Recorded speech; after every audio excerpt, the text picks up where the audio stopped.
Hey everyone, thought I'd give you an overview today of the air conditioning, dual zone air conditioning system in the H6. This is filmed on the Ultra. I'm not sure if any of the others are any different or not, but this is my experience with the Ultra so far. So as I showed in another video, I've customized this screen so that I can swipe across and have sort of all my aircon controls in one.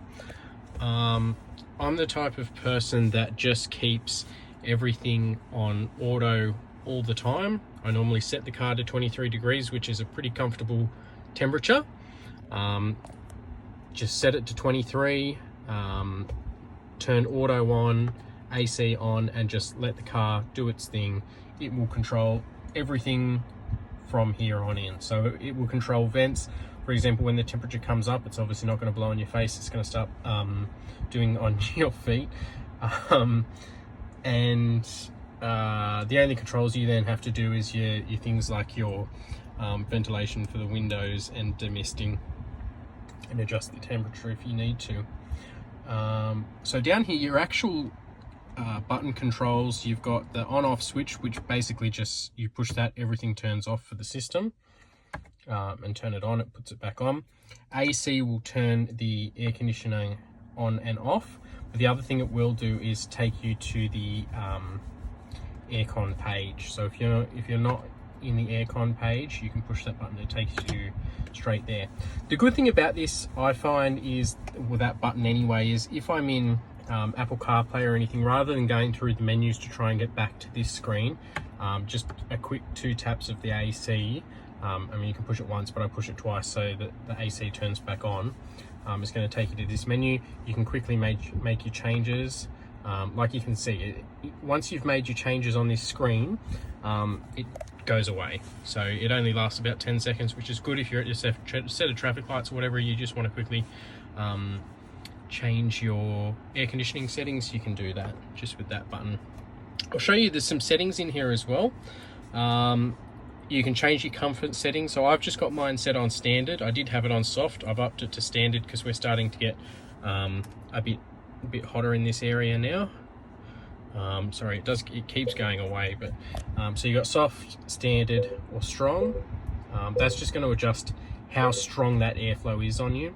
Auto defogging as well, which I've found, look, I haven't actually looked up what the settings are for that, but I've turned it off because when I first had the system on, it was quite strong in the early mornings when I was first starting the car up. It was just noisy and it really wasn't doing huge effect. It's just easy to push the buttons if I need demisting or defogging.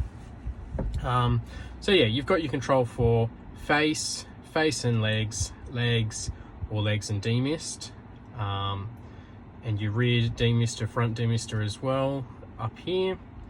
Sorry, rear's down here, front can be controlled from up here. Temperature, okay. If you're not familiar with dual zone climate control, I keep mine synced again because I'm normally the only one in this car, and I find dual zones a bit of a gimmick, but I suppose if you want it, it's there. Basically, how you can use this system is you can say, okay, the driver we want set to 23. We can turn that dual mode on and we can say, okay, well, the passenger likes theirs a little bit warmer, so we'll turn them up to 25. And we'll keep I want to be a bit cooler, so I'll go down to 22. And that way each side of the car can have their own setting. If you want to turn that off though, you can just press that dual button again and it will resync. I use the plus and minus buttons, but you can also just go like this to adjust it too. But like I said, I normally keep mine on about 23. That's an easy setting for me. I'll show you the vents as well. So you've got passenger side vents, which I think they were closed. The center console vents, driver vents. So with these, you twist them to the right, and I'm not sure whether you can see that or not. Probably just see it. See, they're closed at the moment. Just twist it again, and that opens them back up.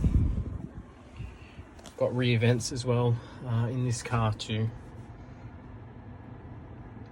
And then with the heated seats, you can just turn that up. That's on the driver mode at the moment. Passenger, same thing.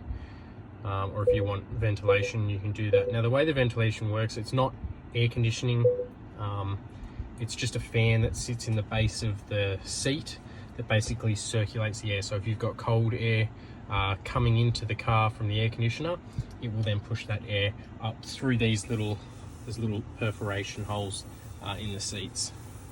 It's not a mark there, that's just a reflection from this from the garage. So if I push that, it goes away. Yeah, but these little holes are for that purpose. I can feel right now that air coming up through. I'm not sure whether you can actually hear the air coming up through there. Yeah, you can turn that off or on, heating and ventilation. And then also on that screen you've got your steering wheel heater as well. But yeah, that's a bit of a rundown of the aircon system.